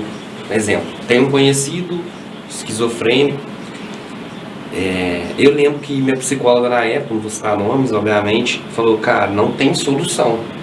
É mais a família e médicos mesmo para dar o suporte. Tipo assim, vocês comuns, vocês amigos, pessoas do ciclo, não vão conseguir ajudar essa pessoa. De fato, não consegue, tem níveis de esquizofrenia, bipolaridade está relacionada à esquizofrenia, fala um pouco dos dois. Tá. Assim, a bipolaridade é um transtorno, a esquizofrenia é outro, né? O que eles podem ter em comum é a manifestação de sintomas psicóticos, né? O que são sintomas psicóticos? Psicose é o que foge à realidade. Resumidamente falando, assim, a grosso modo falando, um paciente que manifesta psicose, ele manifesta ruptura com a realidade. Ou ele está delirando, acreditando em uma coisa. O delírio é quando o paciente acredita em uma coisa que não é real, não é compatível com a realidade, então ele rompeu com a realidade no conteúdo do pensamento dele, que a gente fala. Ou ele rompeu com a realidade na parte senso-perceptiva, ele tem alucinações, ele vê coisas que não existem, ele ouve vozes, ouve coisas que não existem, ele sente coisas que não existem. Então, assim, a psicose basicamente é a ruptura com a realidade. Ou em forma de delírio ou em forma de alucinação, basicamente, né? Falando assim, mais a grosso modo. E a esquizofrenia e a bipolaridade, elas podem ter... A bipolaridade nem sempre tem a psicose presente, né? A esquizofrenia é uma característica obrigatória da esquizofrenia, a psicose, em forma de delírio ou de alucinação. Beleza, como que a gente pode ajudar esses pacientes? Realmente, assim, para os amigos, cara, a gente não tem, às vezes, muito alcance com o paciente, né? E a família, geralmente, tem muita dificuldade em lidar, porque é aquilo que eu falei, é uma doença psiquiátrica que a gente não enxerga, e a pessoa começa a delirar, começa a manifestar ali rupturas com a realidade no pensamento, e o delírio, ele geralmente é algo incorruptível, ele é algo incontestável para o paciente. Quando o paciente desenvolve um delírio, nada tira aquilo da mente dele, nada. Não adianta, você pode tentar explicar, filmar, olha, isso aqui não aconteceu, ou isso aqui... o paciente não vai acreditar, ele está delirante, ele está adoecido. Então a gente tem muita dificuldade de alcançar esse paciente, de se aproximar desse paciente. Nós, profissionais de saúde mental, temos maneiras ali do manejo com esse paciente, de tentar criar um vínculo com aquele paciente, criar confiança no paciente, ou conversar com ele sobre o delírio dele, sem contrariar, aquela velha história, o médico mandou não contrariar. Isso é fato, a gente não deve contrariar um delírio, né, porque nada vai refutar aquele delírio. Então a gente, profissional na área, a gente tem manejos específicos que a gente usa com esses pacientes, que a gente chama de psicóticos, né. Mas realmente, para a família, cara, para a família, para os amigos, é muito difícil de lidar. Assim, o correto é sempre, né, procurar o profissional e seguir as recomendações do profissional. E assim, em alguns casos muito pontuais, pode até demandar uma internação, né, para a estabilização do quadro. Quando o paciente está francamente psicótico, com alterações de comportamento, está agressivo, né, internação psiquiátrica a gente interna em casos muito extremos, né, que a gente percebe um risco iminente ali para o paciente ou para terceiros, né. Então, assim, é difícil de abordar. Para família e amigos é muito difícil de abordar. Tem que ser muito bem orientado pelo profissional, né, pelo psicólogo, pelo psiquiatra. Tem que ser muito bem orientado o manejo desse paciente. A maneira como você vai lidar com ele no dia a dia, a forma como você vai abordar o problema dele com ele, a forma como você vai convencer ele a se tratar. Então, é difícil, assim, é individualizado, né? A gente tem que conversar diretamente com a família do paciente, com as pessoas próximas. A família tem que estar junto também. Tem que estar junto, cara, tem que estar junto. E muitas vezes a família não quer estar junto, né? O que a gente vê aí na psiquiatria é essa segregação de sempre, assim, que sempre existiu, tem se tornado cada vez menor, felizmente, mas a gente ainda vê que os pacientes psiquiátricos são segregados, né? E muitas vezes pela própria família. A família não quer manter o paciente psiquiátrico dentro de casa, o paciente em surto, o paciente delirante, né? Então, se torna também uma questão de saúde pública, né? Porque o paciente, ele passa a ser responsabilidade também do Estado, né? Não só da família, assim, principalmente da família em primeiro lugar, mas em segundo lugar do Estado. Quando a família não é capaz de prestar devida assistência ao paciente psiquiátrico, o compromisso é do Estado, né? E para a gente finalizar, a gente vai falar aí dos seus próximos passos, você vai deixar uma mensagem legal também para a turma, mas eu queria saber, por exemplo, vou dar o meu exemplo e uma frase que você me falou. Por exemplo, eu bebo tem mais de 10 anos e em determinado momento eu decidi parar por conta de vício, de ter muito vício e controle. Mas você falou, igual, vai variar de pessoas, até que ponto existe isso. Você falou do bem-estar social que, por exemplo, o álcool causa. Como que é esse ponto, daqui para lá, daqui para cá, até que ponto serve para você, não serve para você? É muito individualizado. Ótimo questionamento, Lames. Quando a gente fala, novamente, em evidência científica, não existe nível seguro para o consumo de álcool. Isso já está comprovado. Não existe isso de tomar uma taça por vinho faz bem para a saúde. Isso aí já caiu por terra, já foi desmistificado. Já caiu. Não existe nível seguro e saudável de consumo de álcool. Mas o que a gente considera saúde, né? A definição de saúde da OMS, não vou saber ela de cor, né? Mas a saúde, segundo a OMS, é um estado de bem-estar físico, mental e social, basicamente. Então, cara, a gente sempre tem que considerar que prejuízo o álcool está trazendo na vida dessa pessoa. Está gerando um transtorno de fato na vida dessa pessoa? Está gerando prejuízo nas relações familiares dessa pessoa? Essa pessoa precisa da bebida para trabalhar, para fazer as coisas dela? Ela tem uma relação tóxica com o álcool?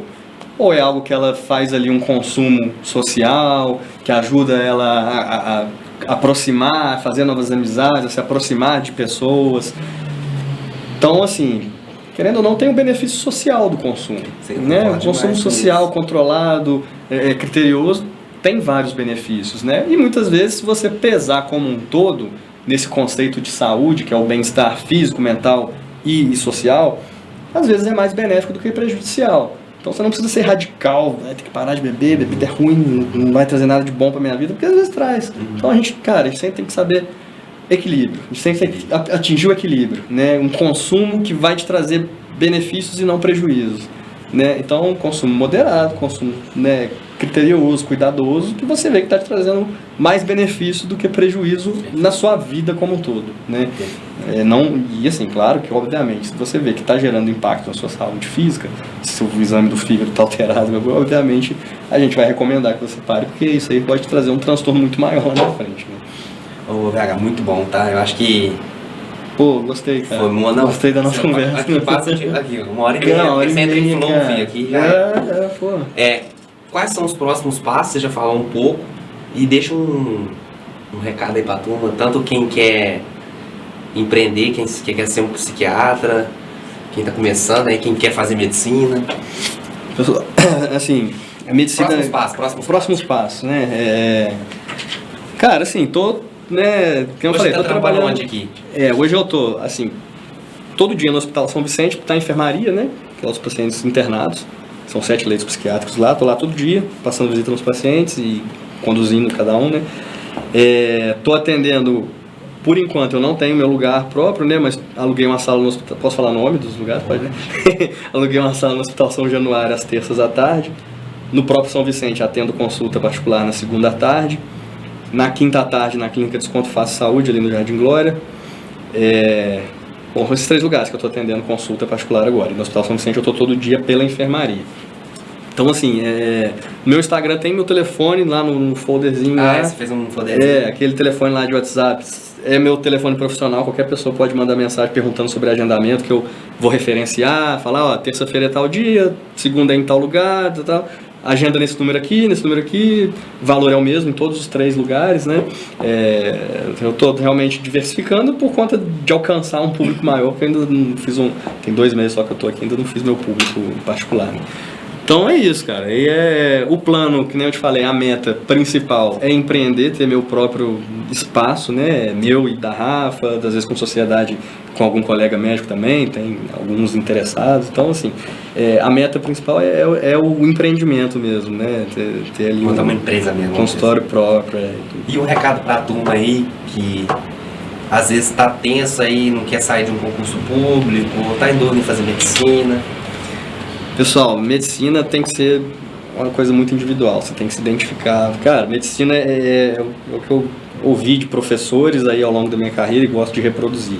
Medicina é 90% bom senso, 10% conhecimento. Então a gente tem que ser humano, a gente tem que saber tratar o paciente, a gente tem que saber que a gente está lidando com um paciente ali, a gente tem que saber exercer a empatia, se interessar pelo que o paciente está falando com a gente e entender o sofrimento dele para a gente poder acolher. Porque se a gente for só técnico, não souber entender o ser humano que está ali do outro lado da mesa, a gente não vai conseguir exercer uma boa medicina de maneira nenhuma.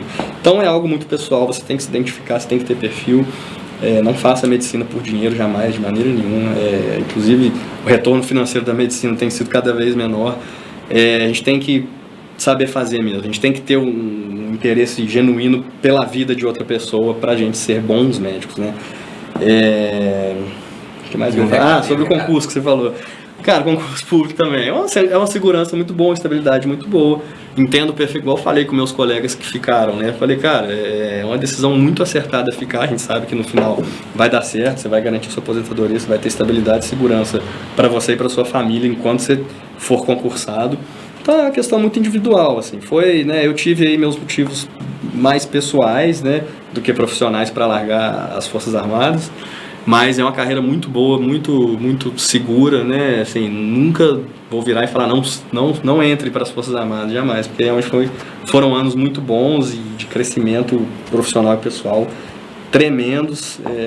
Então é de cada um, né? Se você quer fazer um concurso, se identifica com aquela, né, vida de concursado ali, cara, excelente opção também, não vai dar errado de maneira nenhuma.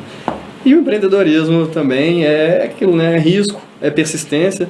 Né? Você já começa um negócio sabendo que vai ser difícil, que vai ter dia que vai dar errado, como tudo na vida, né? Você tem que persistir naquilo que você acredita, né? Que você acha que vai dar certo e saber que você vai enfrentar momentos difíceis, momentos horríveis, independente do ramo e da carreira que você escolher. E ter em mente que, apesar desses momentos horríveis que você vai viver na sua carreira, você tem que continuar, você tem que persistir. É muito mais importante do que você ter dom, ter gênio, enfim, a persistência, talvez eu gostaria de deixar como principal. Persistência e rotina. São as duas principais palavras que eu queria deixar registrada hoje aqui. E vem Vans, tô brincando. Agora manda a publicidade pra nós. Publicidade, PH. ó. Tá aqui, só Cara, força, viu? pô, Excelente. Prazer enorme. Galera, satisfação. gostaria de agradecer aí a todos vocês pela presença. A gente teve um probleminha na live aqui. Não sei como é que ficou esse esquema, mas a gente vai, de qualquer forma, postar ela gravada.